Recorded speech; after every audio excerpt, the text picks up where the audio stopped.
ಮಂಕುತಿಮ್ಮನ ಕಗ್ಗ ವಿಭಿನ್ನವಾದ ವಿಶೇಷವಾದ ಬದುಕಿಗೆ ಬಹಳ ಹತ್ತಿರವಾದಂತಹ ಬರಹ. ಬದುಕಿನ ಸವಾಲುಗಳನ್ನು ಎದುರಿಸಲು ಒಳನೋಟ ಮತ್ತು ಸ್ಫೂರ್ತಿ ಕೊಡುವ ಮುಕ್ತಕಗಳು ಇವು. ಒಂದೇ ಒಂದು ಪದ್ಯದಲ್ಲಿ ಸಂಪೂರ್ಣವಾದ ಭಾವ, ವಿಚಾರ ಅಥವಾ ಅನುಭವವನ್ನು ಹೇಳುವ ಕಿರು ಕವಿತೆಗಳ ಸಂಗ್ರಹ. ಪ್ರತಿ ಕಗ್ಗದಲ್ಲೂ ವಿಶೇಷವಾದಂತಹ ನೀತಿಪಾಠ ಇದೆ.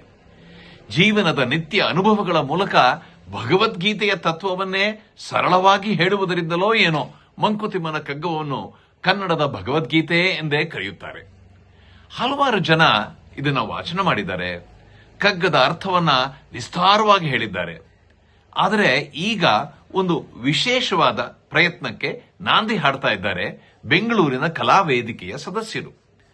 ಪ್ರತಿ ಕಗ್ಗವನ್ನ ವಾಚನ ಮಾಡಿಸಿ ಆ ಕಗ್ಗದ ಸಾರಾಂಶಕ್ಕೆ ಒಂದು ಚಿತ್ರಕಥೆಯನ್ನೇ ಹೆಣೆದು ಅದನ್ನು ಚಿತ್ರೀಕರಿಸಿ ನಿಮ್ಮ ಮುಂದೆ ತರಲಿದ್ದಾರೆ. ಇದೊಂದು ಅಭೂತಪೂರ್ವವಾದಂತಹ ಕೆಲಸ.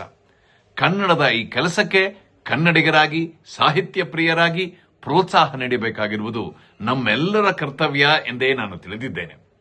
ಸದ್ಯದಲ್ಲೇ ಕಲಾ ವೇದಿಕೆಯ ಯೂಟ್ಯೂಬ್ ಚಾನೆಲ್ನಲ್ಲಿ ಕಗ್ಗ ಮಂಥನವನ್ನು ನಿರೀಕ್ಷಿಸಿ. ಆತ್ಮೀಯರೇ, ಚಾನೆಲ್ಗೆ ಸಬ್ಸ್ಕ್ರೈಬ್ ಮಾಡಿ, ಬೆಲ್ ಐಕಾನ್ ಒತ್ತಿ ಪ್ರೋತ್ಸಾಹಿಸಿ. ಬನ್ನಿ, ಜೊತೆಯಾಗಿ ಮಂಕುತಿಮ್ಮ ಎಂಬ ಕಲ್ಲು ಸಕ್ಕರೆಯ ಸವಿಯನ್ನ ಜೊತೆಯಾಗಿ ಕುಳಿತು ಸವಿಯೋಣ. ನಮಸ್ಕಾರ.